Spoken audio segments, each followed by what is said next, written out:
Nous allons voir donc sur ce chapitre les définitions en fait autour de l'amortissement.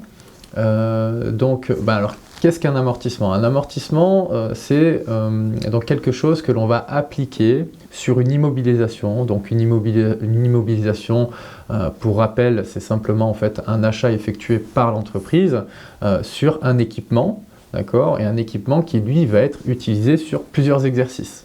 D'accord, donc c'est pour ça qu'en fait on appelle ça un équipement immobilisé parce que on l'utilise sur plusieurs années, sur plusieurs exercices. Comme on l'utilise sur plusieurs exercices, cet équipement-là, donc cette immobilisation-là, il se trouve que, comme toute chose, comme tout bien, il y a une usure qui va donc s'effectuer. Alors l'usure elle peut être soit par le temps, tout simplement, le temps aura des impacts sur le bien en lui-même, donc le bien va se dégrader physiquement, d'accord, donc il y a un premier aspect physique qui est lié donc à cet amortissement. Il y a donc un autre aspect qui peut être lié donc aux amortissements, qui est lui donc peut-être plus juridique, tout simplement, par rapport à des nouvelles lois qui arrivent et donc du coup qui font que certains équipements ne peuvent plus être utilisés. Donc ça, dans ce cas-là, il va falloir également appliquer un amortissement par rapport à cet aspect-là. Il y a un aspect qui est lui technique. Alors c'est simplement si le marché donc, de cette immobilisation, s'il connaît une innovation assez certaine et que donc du coup cette innovation va faire en sorte qu'on va remplacer assez rapidement cette immobilisation, donc du coup il y a un amortissement qui est lié donc à cet effet technique là. Et enfin, il y a l'effet technique, donc l'effet économique, qui est lui en fait plus lié, qui est un petit peu lié, si vous voulez, à l'usure physique de l'immobilisation. Et comme on va l'utiliser dans le temps, il y a certaines fois où cette immobilisation va perdre un petit peu de performance. Et donc du coup, pour être en phase avec cette perte de performance économique, il y a donc l'amortissement qui est appliqué. Donc vous aurez compris que l'amortissement, finalement, en fait, il vient simplement juger un petit peu de manière comptable l'usure de notre immobilisation. D'accord ? Donc simplement sur les amortissements, il y a quelque chose qu'il faut absolument que vous reteniez, c'est qu'un amortissement n'est pas une charge décaissable. D'accord ? C'est une charge non décaissable. C'est simplement un avantage fiscal. Donc bon, l'amortissement est obligatoire, mais c'est un avantage fiscal et certain pour l'entreprise qui n'a pas le droit de déduire l'achat d'immobilisation, mais pour contrecarrer justement cette non-déduction de charges, les amortissements viennent donc remplacer cette non-déduction et les amortissements seront eux lissés sur plusieurs années. Donc comme vous l'aurez compris, donc les amortissements ils se calculent bien évidemment sur une base amortissable. Donc cette base amortissable on va la voir ensemble à travers donc un exemple de comment elle se calcule. Donc la base amortissable, qu'est-ce que c'est? C'est simplement, ça va être donc la valeur brute, moins la valeur résiduelle. Bien sûr, cette valeur résiduelle, il faut faire attention parce qu'elle n'est pas tout le temps exigible. Ça veut dire que lorsqu'on achète une immobilisation, il n'y a pas forcément une valeur résiduelle qui est déjà bien définie. On doit prendre cette valeur résiduelle uniquement lorsque l'achat de notre immobilisation est lié avec une option de valeur résiduelle, d'accord ? Donc il faut que la valeur résiduelle soit certaine, d'accord, pour la prendre en compte dans notre base amortissable. Donc notre base amortissable c'est la valeur brute, donc la valeur brute c'est valeur d'acquisition de notre immobilisation, moins donc la valeur résiduelle. La valeur résiduelle qu'est-ce que c'est? La valeur résiduelle c'est simplement le prix pour lequel on pourra revendre notre immobilisation à la fin, de notre utilisation. Donc si notre utilisation, on a décidé donc d'amortir sur 4 ans, eh bien ce sera donc la valeur de revente au bout de 4 ans. Si on en utilise pendant 5 ans, eh bien la valeur résiduelle, elle sera, elle, actée et calculée sur une utilisation après 5 ans. Donc la base amortissable, c'est valeur brute moins valeur résiduelle. Néanmoins, ce qu'il faut prendre en compte dans cette valeur résiduelle, c'est les coûts de sortie. D'accord? Donc les coûts de sortie qui sont liés donc à cette vente de notre IMO. À travers l'exemple, vous allez le voir, on a un exemple qui est qu'on acquiert donc une immobilisation de 60 000 € TTC. Bien sûr, pour calculer notre base amortissable, il faut toujours que l'on calcule sur du hors taxe. Donc 60 000 € divisé par 1,2, ce qui nous donne donc en hors taxe 50 000 €. Il nous est dit dans le contrat de revente par rapport donc, à cet IMO que l'on pourra donc revendre 6 000 € hors taxe.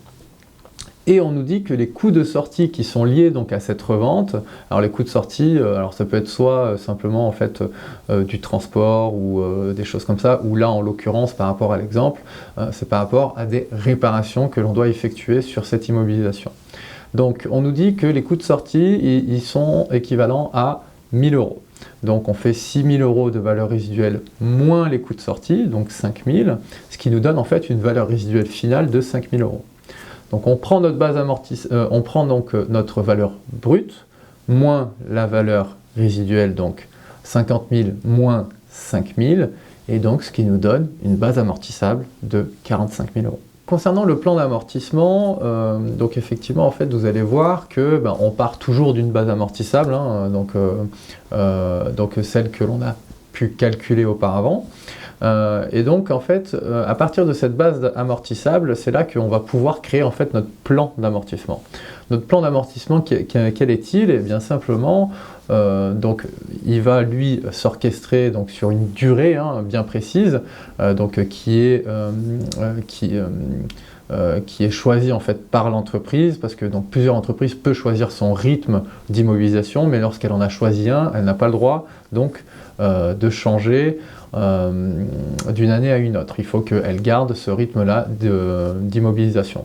Donc nous, on prend n'importe quelle immobilisation, donc on a eu notre base amortissable, donc sur notre plan d'amortissement, on va avoir une valeur nette comptable qui va apparaître.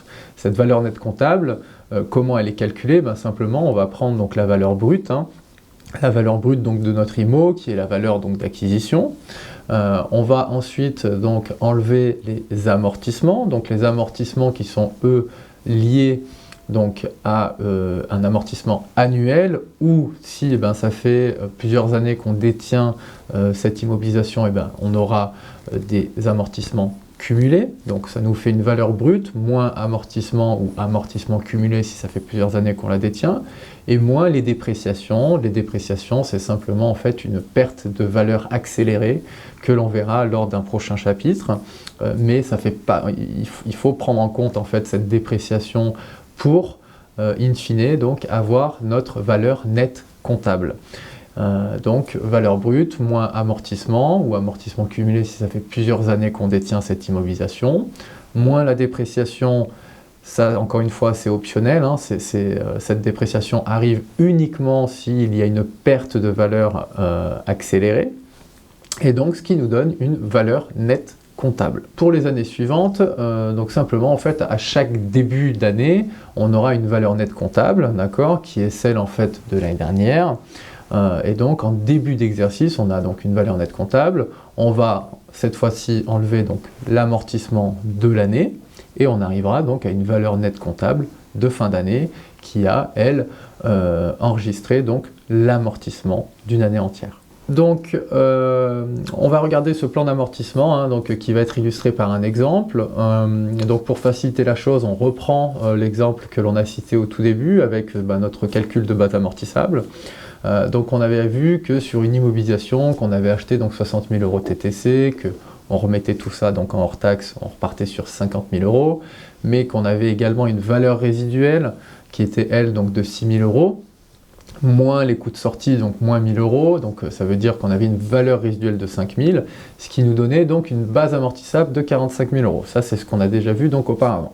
Pour notre plan d'amortissement, donc on a notre valeur brute, hein, qui est donc là, donc 50 000 euros hors taxe. On a une base amortissable qui est elle de 45 000 euros, parce qu'on a 5 000 euros de valeur résiduelle. Et donc il faut que l'on calcule nos amortissements donc, liés à cette base amortissable. Donc 45 divisé par 3, ça nous fait 15 000 euros d'amortissement annuel. D'accord?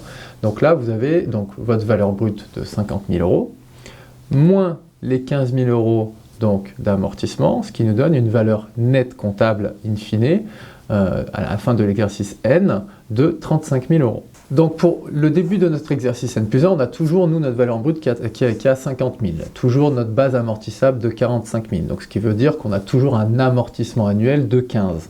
D'accord? Comme nous avons déjà effectué 15 000 euros d'amortissement l'an dernier, cette année, on va également effectuer donc les 15 000 euros d'amortissement. Donc, soit on prend notre valeur nette comptable de 35 000 euros moins les 15 000 euros d'amortissement de N+1, ce qui nous donne in fine donc une valeur nette comptable à 20 000. Soit vous faites donc votre valeur brute, les 50 000, moins donc 15 000 de l'année dernière d'amortissement, plus les 15 000 de cette année d'amortissement, ce qui nous donne donc 30 000 d'amortissement cumulé, et donc on arrive, encore une fois, à une valeur nette comptable de 20 000 euros. Pour l'exercice N+2, donc c'est exactement la même chose, hein, vous avez compris donc maintenant la mécanique, simplement, donc voilà, 50 000 euros de valeur brute, 45 000 de base amortissable, ce qui nous permet de nous donner donc le montant des amortissements chaque année, donc ça c'est 15 000 euros. Donc on a déjà effectué 30 000 euros d'amortissement.